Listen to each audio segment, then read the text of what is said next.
If you love ghosts, cryptids, UFOs, and everything that goes bump in the night, then mark your calendars for the West Kentucky Paranormal Expo, happening September 26 in Mayfield, Kentucky at the Mayfield Graves County Fairgrounds. This incredible one-day event brings together some of the biggest names in the paranormal community, including Aaron G. Thompson from Netflix's 28 Days Haunted, Jimmy and Jeffrey from Outlaw Paranormal, The Wind of Rose, Josh Morris, Michael Huntington, Rachel Ravensville, and many, many more special guests and speakers. Your admission is just $15, and that gets you an all-day come-and-go wristband so you can explore at your own pace.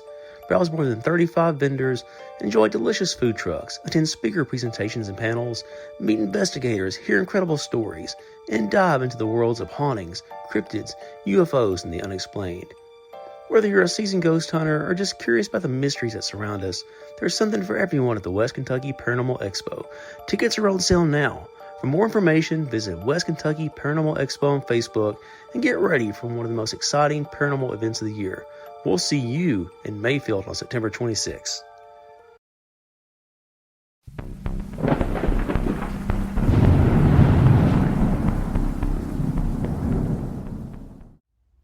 Welcome back to Southern Ghost Stories. I'm Alan Searcy, the American Historian. Man, July 4th, it's in the books. We're heading towards October. It's still the dog days of summer, but October is going to be here before you know it, and I'm ready for it.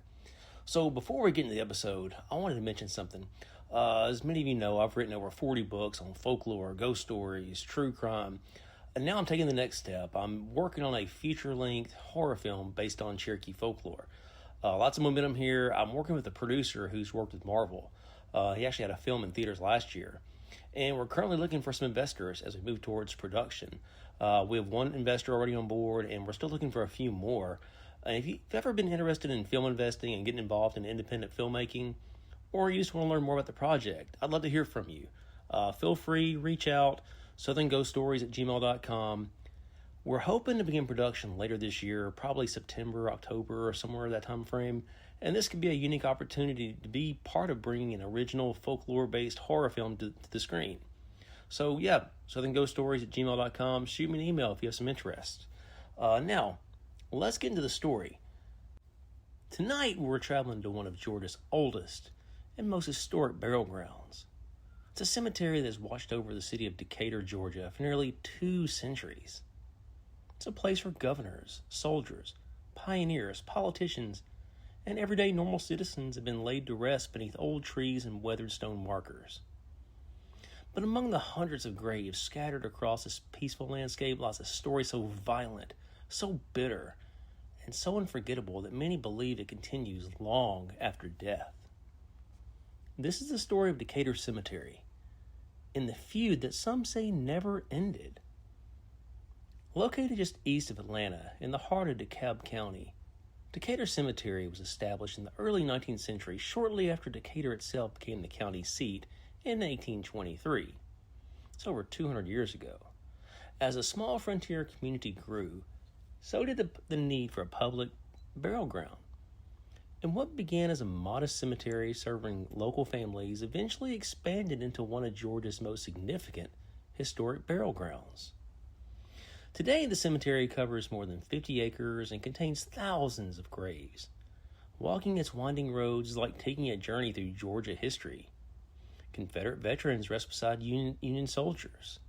Governors lie near merchants, farmers, and rail workers, common laborers. Massive Victorian monuments rise from the earth while simple markers slowly sink into the ground.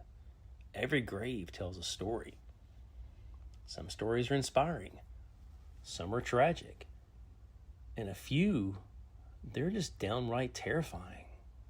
Among the city's most famous residents are 2 men whose names became forever linked through friendship, betrayal, politics, violence, and murder. Their names were Robert Augustus Alston and Edward Cox. In life, they were friends. In death, they became legends. And according to local folklore, they still haven't settled their argument. To understand the ghost story, we first have to understand the world these men lived in. It was 1876. The Civil War had ended just a decade earlier, and the South was struggling to rebuild itself. Slavery had been abolished, but many powerful men were already searching for ways to replace the labor force that they had lost. In that same year, Georgia passed the Convict Lease Act. On paper, it was presented as a way to reduce prison costs. In reality, it created one of the most controversial systems in history of the South. Under the law, prisoners could be leased to private companies and wealthy businessmen. These prisoners worked in coal mines, railroads, lumber camps, and of course on farms. They earned no wages. They often lived in horrific conditions. Many historians today describe the system as slavery, just by a different name. One of the most outspoken critics of this system was Robert Alston. Born in South Africa, Alston abandoned a promised legal career when the Civil War erupted. He joined the Confederate Army and eventually served with the famed cavalry commander John Hunt Morgan. During the war, he participated in raids throughout Tennessee and Kentucky, earning a reputation as a brave and capable officer. When the war ended, Alston came back to Georgia and reinvented himself. He practiced law, he farmed, worked as a journalist, and eventually he entered politics. By the late 1870s, he had become a state legislature and chairman of Georgia's Penitentiary Committee. In November of 1878, Alston released a report exposing corruption within Georgia's convict leasing system. The report shocked many people. Among those threatened by his investigation was Edward Cox. Cox was no stranger to power or influence. A former Confederate officer himself, he had become a respected businessman and farmer. And through connections with prominent political figures, Cox benefited from the convict lease system and had a financial interest in keeping it going. Unfortunately for both men, politics soon became personal. Despite being longtime friends, they found themselves on opposite sides of a lucrative contract dispute involving prison labor. And what started as a political disagreement soon became something much more dangerous. On March 10th, 1879, the day before the shooting, Alston reportedly encountered a gypsy fortune teller while walking through Atlanta. The woman offered him a chilling warning. "You don't have any enemies," she told him, "but watch out for a friend." The next day would prove how prophetic those words really were. On March 11, 1879, Cox confronted Alston in an Atlanta barbershop. The argument centered on prison contracts and political influence.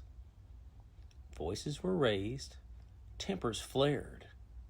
At one point, Cox reportedly drew a knife. Alston fled the scene. Most people would have let things cool down. Edward Cox did not. Consumed by anger, consumed by rage, Cox bought a revolver and began searching for his former friend throughout the city. Meanwhile, Governor Alfred Colquitt attempted to intervene. Friends and political associates tried to calm both men. Alston repeatedly stated he wanted no violence. He wanted cooler heads to prevail. But Edward Cox, he was determined to force a confrontation. And that afternoon, around 3 o'clock, Cox stormed into the Georgia state capitol.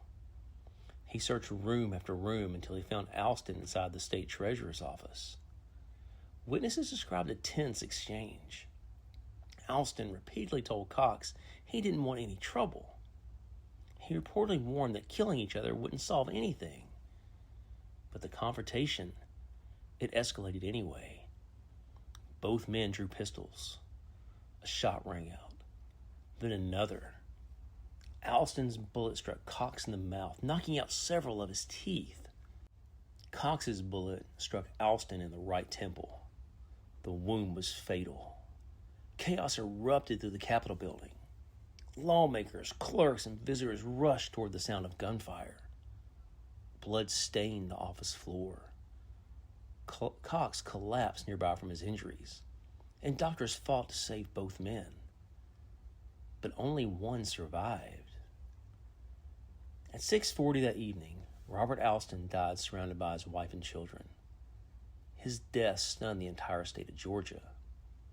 The trial that followed became one of the most sensational criminal proceedings in state history. Newspapers covered every detail. Spectators packed the courtroom. Witnesses debated who fired first. The prosecution portrayed Cox as a man driven by rage and vengeance. The defense claimed self-defense.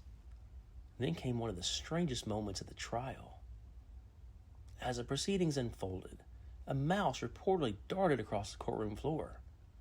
Without hesitation, Cox jumped from his chair and stomped the animal to death. That display didn't do much to help his image.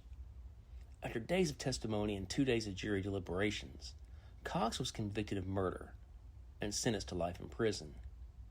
Ironically, the man whose disputes centered on prison labor would now become a prisoner himself.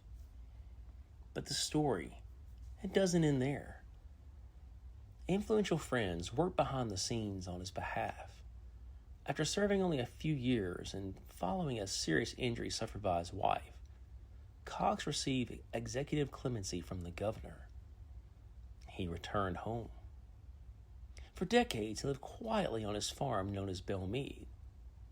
And then on March 1st, 1901, Edward Cox passed away. And fate arranged one final meeting between the two men, Cox and Alston. Both were buried in Decatur Cemetery. Not across town, not in separate counties, not even in opposite sections of the cemetery. Just a short distance apart. Close enough that visitors can easily walk from one grave to the other in just a moment, a few minutes. It's crazy how close they are. And that's where the ghost story begins. Over the decades, cemetery workers, visitors, and residents that live in the area began telling strange tales. Some claim they heard angry voices drifting through the cemetery after dark. Others reported hearing heated arguments with no one around. Several stories describe the sounds of two men engaged in furious disagreement that suddenly stops when someone approaches. The most common version of the story says the spirits of Alston and Cox continue arguing over the same issues that led to bloodshed more than a century ago. Politics, pride, betrayal, money. Whatever fueled their rage in life, some believe it followed them into eternity. Visitors who know the story occasionally report feelings of unease when standing between the two graves. A few men have claimed to hear whispers carried on the wind. Others say they've experienced sudden cold spots, even in July during those hot Georgia summers. Of course, skeptics point out that old cemeteries are full of creaking trees, distant traffic, shifting temperatures, and active imaginations. And I've visited Decatur Cemetery myself. I've walked those historic grounds. I've stood near the graves of both men. And I've never personally heard disembodied voices arguing in the darkness. But that's the thing about ghost stories. There's not always proof. Sometimes it's just about a memory. Sometimes they're about history, refusing to stay buried. And few stories embody that better than the tales of Robert Alston and Edward Cox. Two friends, two enemies, one gunfight, two graves. And according to legend, arguments just never ended. The next time you find yourself walking through Decatur Cemetery, take a moment to visit those final resting places. Stand quietly. Listen carefully. You may not hear anything, but if the wind is just right and the cemetery is silent enough, you might understand why so many people believe those feuds follow us long after death. And remember, the dead may be gone, but the stories will never die. I'll tell you, Georgia has some of the best ghost stories. I always love going down to Atlanta. Every time I go down there, I make sure I visit the Varsity and grab a chili cheese dog.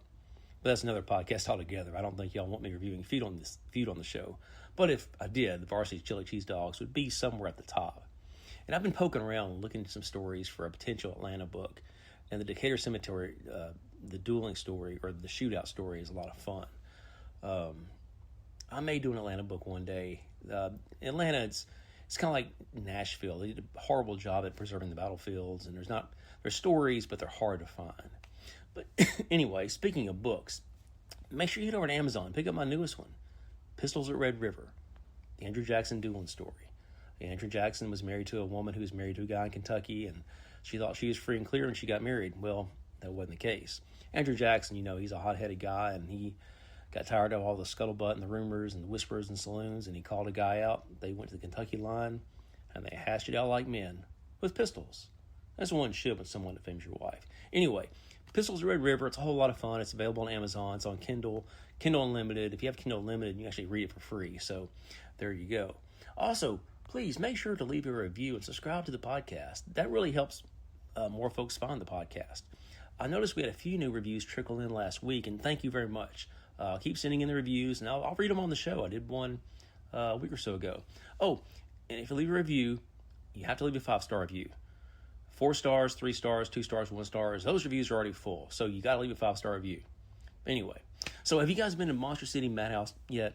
MonsterCityMadhouse.com. The new shirt, man, it's a whole lot of fun. The Bride of Frankenstein has spoken, and honestly, she may have a point. The mini monster tees throws together a chaotic crew of pint-sized creatures, creepy cuteness, and vintage Halloween cartoon vibes into one gloriously weird design.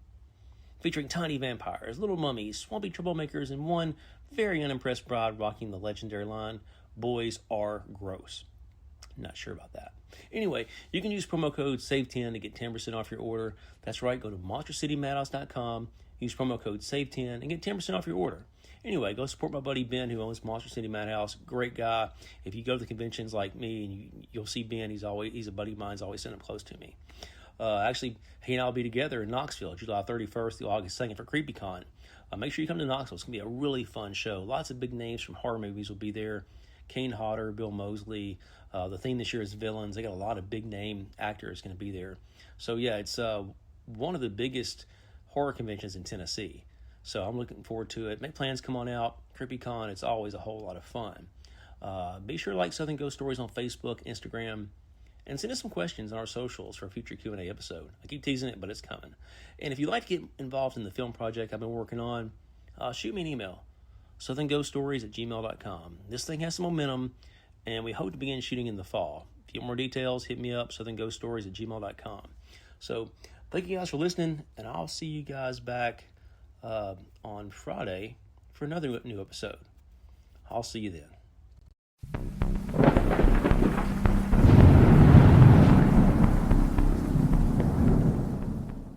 Monster City Madhouse, a year-round online store full of Halloween and classic horror shirts with an emphasis on the vintage look. Use code SAVE10 for 10% off your order. MonsterCityMadhouse.com. Free shipping and financing's available. If you love ghost stories, folklore, and all things mysterious, you need to make a trip to Haunted in downtown Tullahoma, Tennessee. Just a short drive from Nashville, this family-owned Gothic shop is filled with the strange, unusual, and downright fascinating. This isn't a big box store full of mass-produced decorations. Haunted specializes in handmade curiosities, Gothic decor, metaphysical supplies, green witchcraft essentials, and unique pieces created by independent artists. Whether you're decorating or just looking for something you won't find anywhere else, Haunted is worth the trip. Visit them on 125 West Lincoln Street in Tullahoma, or shop online at hauntedstore.net. That's right, hauntedstore.net. Haunted, curated for the strange and unusual.